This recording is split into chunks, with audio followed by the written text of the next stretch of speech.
secrets of different bills. Hey, Uncle Demi, you need it, I got it listed here. You wanna make it, I'll show you just how to make it here. I got all the rarest bills, and I ain't done yet. Went from the finish to making bills like a prospect. Flow space and slashes to catching us with a lot of threat. You keep the medals cause the right one's coming up next. Only scratch the surface. Still they try to drag my name in dirt. They try to bring me down. See me winning, you ain't like me then. Yo, what's good, my nephews and nieces? This is your favorite uncle, Uncle Demi, and today I have another special banger for you, right? Today, we're going to talk about an insane interior big, but before we get into the video, make sure you drop a like, subscribe, as like of the video, push the video to the recommended, and of course, subscribe and put your notification for my daily uploads. Without further ado, let's hop straight into the video, okay? So, first and foremost, you want to go 6'8", 260 with a maxed out wingspan, okay? 6'8s to me are some of the best heights you want to have for a center build, especially for an inside. It's just very, very toxic. You could go 6'7", right? And I know people that have gone 6'7" and gone with, like, you know, 270, max out the wingspan, but you can see you can't get a 99 rebound unless you go 6'8". So that's the reason why I went 6'8", 260 with a maxed out wingspan, okay? So the 76 agility is important in this, so we'll talk about that as we get through it. But a lot of y'all are complaining. I know, like, Joe Knows got a lot of flack. He actually deleted his video because he made a inside big, and y'all were cooking him for that, which I thought was absolutely funny, to try to cook one of the best players in the game for making it inside.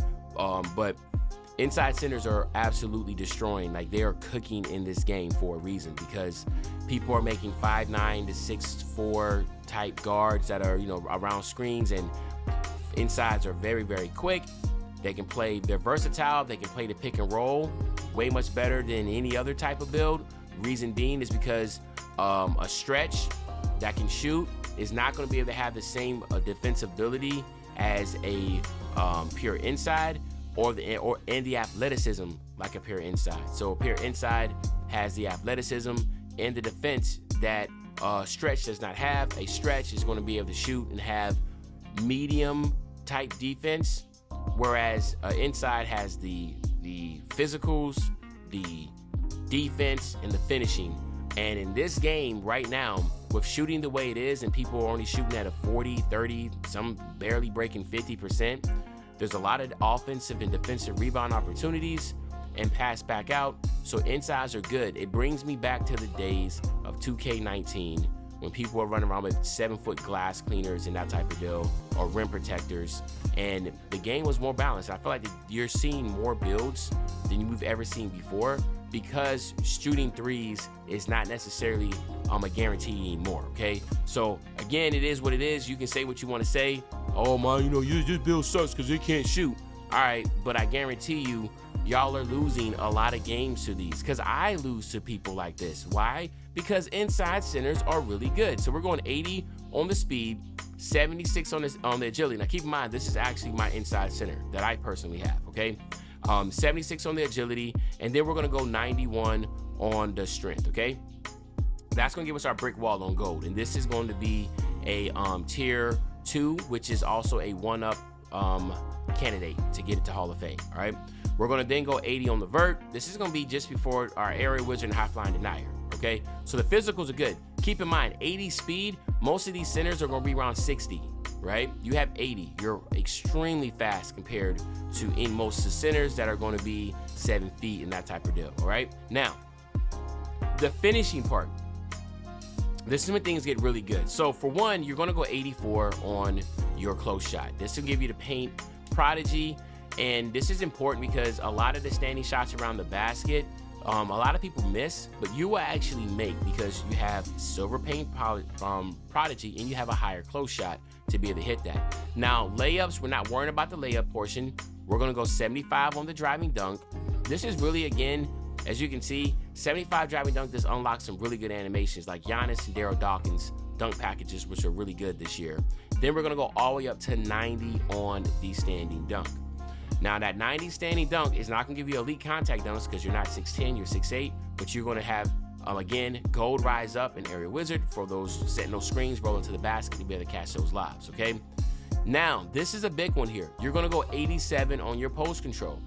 Not because you're necessarily gonna be using it all the time, but because when you are able to get those rebounds, you can literally just drop step and just get an easy standing dunk animation. You have the gold badges for that, along with the gold rise up. It's just very toxic to be able to have that combination, okay? Now, we will go 60 on the free throw, just in case you play a little rec or pro-am or whatever, and you just wanna have ability to hit 1 out of 2 free throws. Hell, you might be able to hit both of them. But again, this is gonna be very toxic, just because you're still gonna be able to be viable in the rec with this.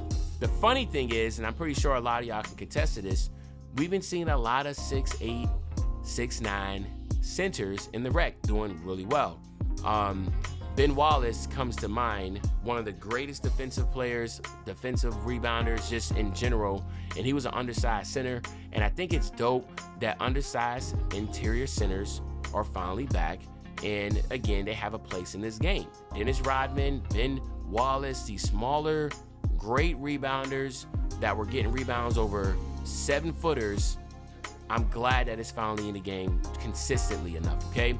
So the 75 pass accuracy will give you the break start on silver, and dimer on silver, really, really strong here. I wouldn't necessarily say that this is the best thing to have in a rec setting, but obviously 2v2, 1v1, 3v3, this is gonna be really good. Keep in mind, this is a good 1v1 build too, all right? And a lot of you do not understand that, but it's a good 1v1 build. You can back down people, drop step all day, every day, and score easy buckets. Just wanna put that out there. Now, we're gonna go 75 on the interior defense. This is just enough just to be able to be, and I will say this is more of a park pro-am, a park 3v3, 2v2, stage 3v3, 2v2 type build. It's not necessarily a rec, okay? Just want to put that out there. It could be, but it's more for park and stage, okay? Proving grounds, like those type of deals. This is where you see competitive inside centers. This is some of what they'll make. Now, you got to have your perimeter defense on the 85. This is where you're going to contest your shots. So you do get challenger, on-ball minutes, and pick dodger all on silver. And you get a move enforcer and off-ball pass on gold. Now, you're already getting move enforcer on gold. I don't think you need to go at the Hall of Fame. Because remember, your tier 1 badge, like I already said, as a good candidate, would be your, as I draw a blank here, what was it I told y'all that would be a good tier for your brick wall? All right.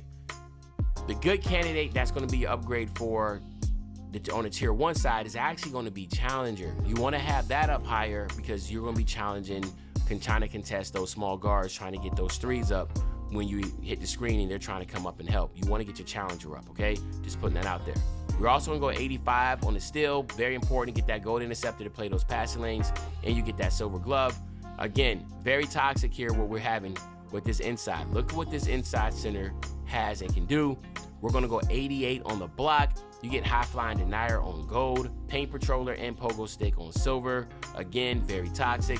Then we're gonna go all the way up to 94. So this is where you're gonna get your tier, your cap breakers at, because you're gonna get your defensive rebound all the way up to a 99. What that's gonna do is, I don't know if I can actually do it here, so I can't, right? Is that's gonna give you rebound chaser and box out on legend. So you'll get legend on here, and then we'll go 83 here, okay? What did I miss here? Because I shouldn't be getting 83. I should be, what did I shouldn't have that high. 88, 83, 94. Huh. What am I missing? 50, 56, because, oh, well, guess what? We're going to go 85 here, all right? Bunk that. We're going to go 85 with this. So yeah, we're going 85 here. But anyway, like I said, 90. This will give you the 99 defensive rebound. So you get the legend, box out, and rebound chaser. Being able to, this is toxic. Like I said, you're going to be able to get the interceptor on gold. You're going to be able to get your challenger on gold with the 1-up badge, a move enforcer, and off-ball pass on gold. You get pick dodger and even on-ball menace. You know what I'm saying? On silver, get the outlet passing, and then I guess we can go 88 here. So we just add a little bit here, 88 in the post control. A lot of people are going to think this is a waste, but the post control does have a place here just because it is toxic, especially when you get a mismatch down low when the guard actually switches on you, okay? But as you can see, this is really toxic. Now we come over here to the badges. Look at the takeovers you can get. You can get a ton of takeovers. I mean, it's a lot, okay? It's a lot. I'm not going to lie to you, and it's really not a wrong one here.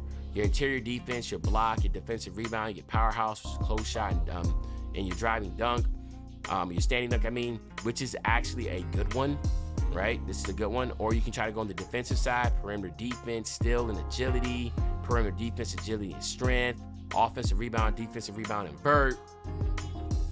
We can go all day, okay? Barbecue chicken, if you want to be more of an offensive type player.